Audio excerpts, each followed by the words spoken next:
My name is Emily Leifer, and this is the third video for Museums and Public Memory. I'm going to talk about the Rose closing, specifically the sit-in today, and also all the student involvement.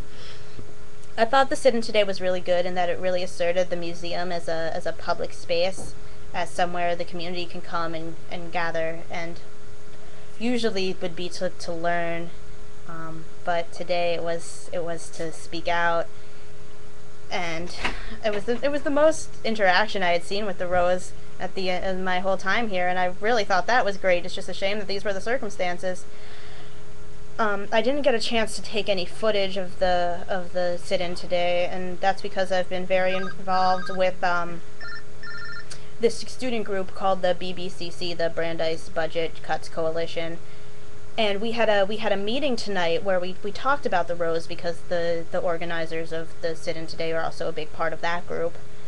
And there was really a rift in the group, and I assume is a rift in the entire student body, between people who see the Rose closing as an unacceptable decision and people who see the closing of the Rose as a necessary evil.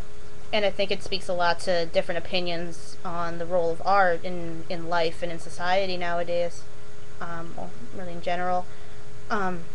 There were those that thought closing the Rose was absolutely unacceptable, that it was immoral, that was unethical to sell art, to bail out an institution, to bail out Brandeis.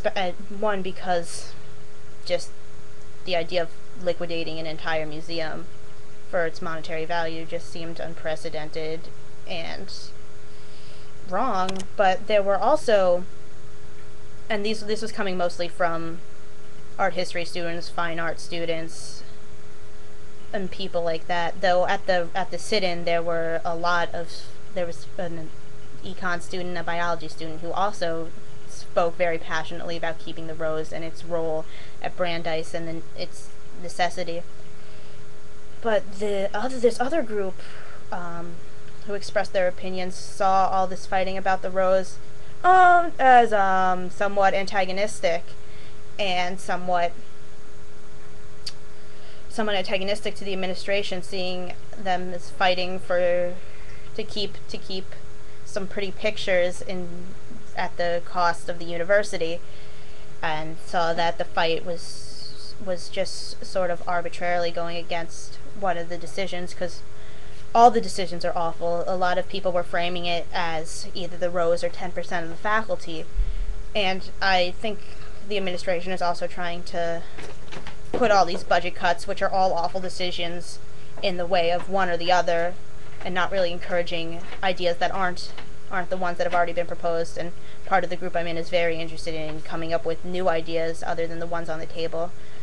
But I was really surprised that within this group, which sort of took the Rose as a gathering point for people who the Rose decision actually brought a lot more members to the organization, were talking about distancing themselves from the Rose issue because it was so controversial, because there were so many students who saw fighting over the Rose as not necessary, who I guess saw the Rose as a luxury to students here, and I guess maybe saw the role of art and the museum institution as a luxury and not as a vital part of the community. And I thought that this and there was a very evident confrontation between those two viewpoints, and I guess maybe some more discussion needs to happen between those two viewpoints on what the role of art is in our lives, and what the importance of the Rose is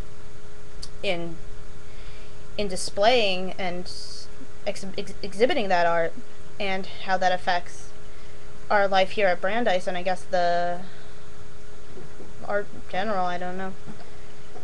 So I thought that was interesting, and I was really, really glad at the sit-in to see people going through the exhibits and looking at the art for possibly the last time, which is maybe why I saw them looking at it with such fascination and such intent.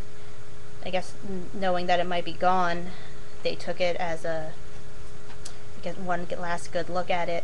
But which is also interesting, talking about authenticity and originals, because it's not like these paintings will never be seen again.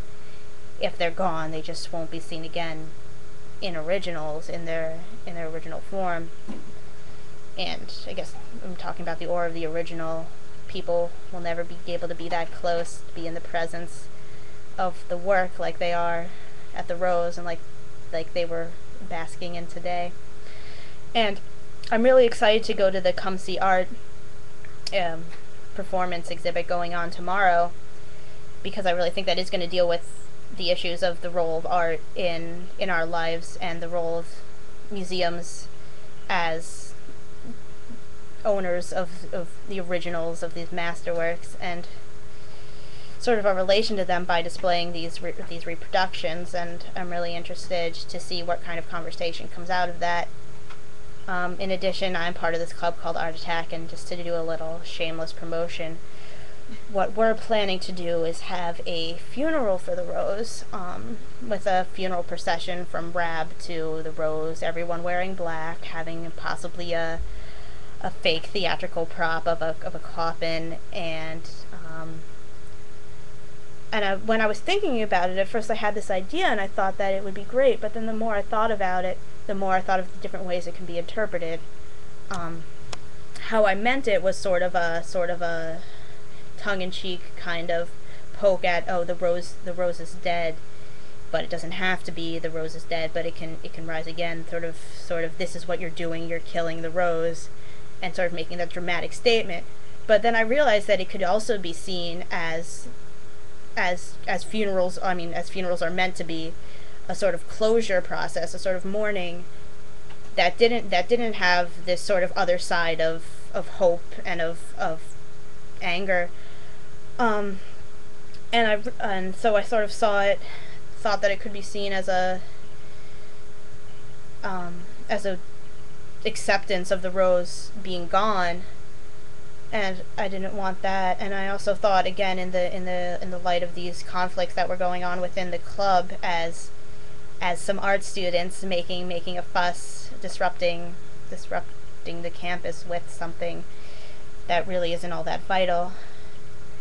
So I was thinking that I'm going to, if I want to do this and I want to get the message across, I have to think of a very carefully worded script for what people are going to read.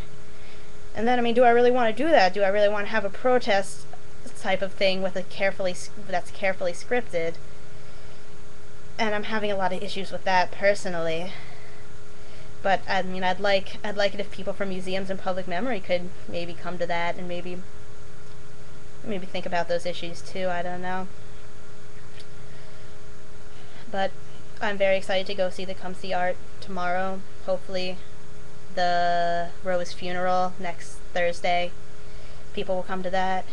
And this closing of the Rose has really just made me take into account all the different ways people see works of art and the way they see them in their lives personally, and what they're willing to give and what they're not.